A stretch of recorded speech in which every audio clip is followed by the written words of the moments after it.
Hello sa lahat. Ito na nga ulit tayo, pangalawang video. Nung nakarang kasi hindi ako nakapag-video gawa ng pagod. Kasi pag uwi ko, bihis, laba, pagkatapos kumain yan, laba. Kaya hindi na ako nakapag-video. Pagod. Daming trabaho. Minsan wala naman trabaho na konti-konti lang. Kalaban lang talaga yung init. Talagang ubod ng init talaga. Minsan nagtatrabaho kami. Simula kami ng 6:30 hanggang 9:30. Tigil na ang trabaho kasi sobrang init. 62, 67, 72. Ang 72 pinapauwi na kaya baka may bumagsak pa maramatay sa sobrang init. Minsan naman hindi natin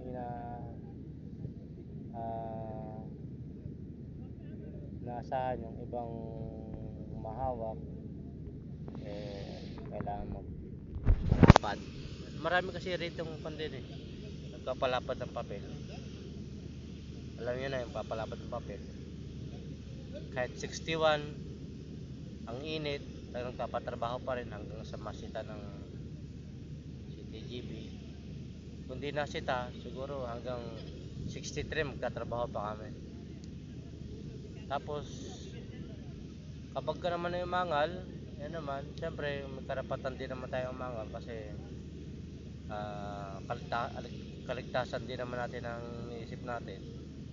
Kasi kung ikaw magtrabaho at pinapa-stop na ng mga namumuno, baka katawan mo nang bubagsak sa sobrang init. Hindi ka naman nila din matutulungan kung ikay magkasakit.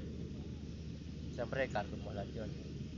Absent ka na, wala ka pang bayad, lilit ang sahod. Malit ang sahod, tapos ganun pa, makaka-absent ka. Nung nakaraan na pala, nagkasakit ako, yung masakit ang aking tenga, nagpa-check up ako. Okay naman, gumagaling na naman at masakit ang tenga na habang nagtatrabaho. Pero ngayon okay na. Kaso ang iba lang doon, masama lang na aking leave, kung kailan ako nagpa-medical, yun din ang aking leave. Pero pumasok ako noon. Kaya yung aking leave, nabaliwala. Kaya hindi naman din, kahit anong sabihin mo sa doktor na ang petsa ng ilalagay mo, hindi din naman ilalagay. Ang ilalagay nila, kung kailan ka nagpa-check up, ganon din ang ilalagay nila sa papel mo. Kaya hindi nila, pagdating sa opisina, kaya ko lang din kung common sense na lang nila yun, kasi makikita na naman sa timesheet nyo na pumasok ko ng araw na yun. Tapos yung kinagabihan sa nagpa-check up, para hindi ka makapasok bukas, may doctor certificate ka na ipapakita. Kaso wala nangyari, absent pa rin. Kaya minsan yung kasama ko nagkasakit 2 araw, hindi rin nagpa-check up kasi baka mangyari din sa nangyari sa kanya na hindi rin mabayaran. Ilang beses na ako nagkasakit dito pero hindi mo na mabayaran. Kaya minsan din nakakakon lang din talaga. Sa trabaho okay, hindi ka naman masyadong pinapuwersa. Yun nga lang, may kasama ka talagang o foreman, may ating foreman na kahit na ginagawa mo lahat ng effort mo sa trabaho, saglit ka lang magpahinga kasi mandatory naman yung kapag ganitong sobrang init. Sa umaga sobrang init, kailangan mo talaga magpahinga. Kaso nung ako nagpahinga, wala pa nga 2 minutes ako nung nagpapahinga, tawag na, siyempre okay lang kasi trabaho. Pero yung magdang hapon na, ako nagpahinga kasi wala akong magamit ang harness, hindi ako makakait sa taas. Naibihamba naman ako na maghapon ako nakaupo. Wala akong tinatrabaho kundi umupo. Paano masasabi hindi mapagtrabaho kung maghapon nakaupo? Yung araw lang nun saka ako umupo, saka ako nagpahinga nung aking gamitin na ginamit ang ibang kasama ko. Yun, siyempre, tao lang naman tayo, nakapagsalita na hindi maganda. Pero sa awa ng Diyos, hindi ko naman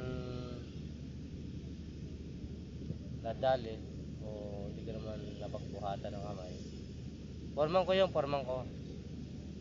Siyempre, sobrang pagod, init, tapos ganun pa bubungad siya, sabihin sa'yo na maghapon ka nakaupo, wala kang ginagawa. Sino ba hindi mainit ang ulo nun?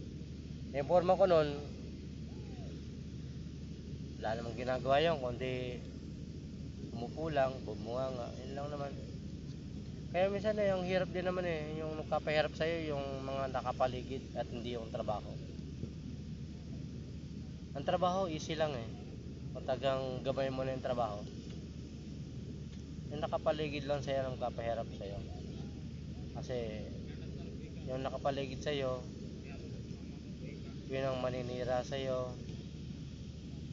Yung tingin nila na umaangat ka,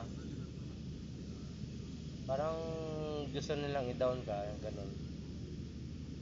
Meron ng sa mga kang plastic, marami naman talaga nangyayari kahit sa project, kahit sa lugar, mapa Pilipino man o mapa ibang lahi, hindi talaga nawawala yung taong plastic.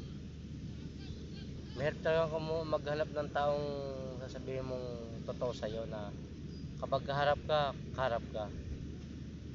Yun ang maganda, hindi yung harap ka lang. Mabait lang sa'yo pagka harap ka lang, pero pag nakatalikod na sa'yo, wala na kung ano sinasabi, maninira na sa'yo. Okay lang naman sabihin na, ganito, ganun. Basta't harapan. Siyempre, mas maganda yung marinig mo sa kanya kaysa marinig mo sa iba. Diba? Yan ang trabaho. Kaya marami kang pakikisamahan, marami kang i-adjust sa ugali mo, sa ugali nila. Marami kang i-adjust kasi kung sa mga Pilipino naman, ako, siyempre may mga ugali tayo na hindi maganda, may ugaling may maganda, iba-iba din naman tao Siyempre kailangan din naman pakisamahan, hindi lang po pwede na ikaw ng pakisamahan.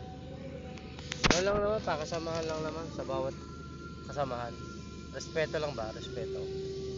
Pero kung ikaw lang nagre-respeto at hindi ka nire-respeto, siyempre pangat naman yun, di ba? Baka maging dulot pa yun ng pag-aaway kung ikaw lang magre-respeto pero siya hindi ka nire-respeto. Ayun lang naman sa akin. Kahit naman saan, kailangan talagang respeto sa bawat isa para gumanda yung samahan ng grupo o walang away. Yun lang naman ang sa akin at salamat.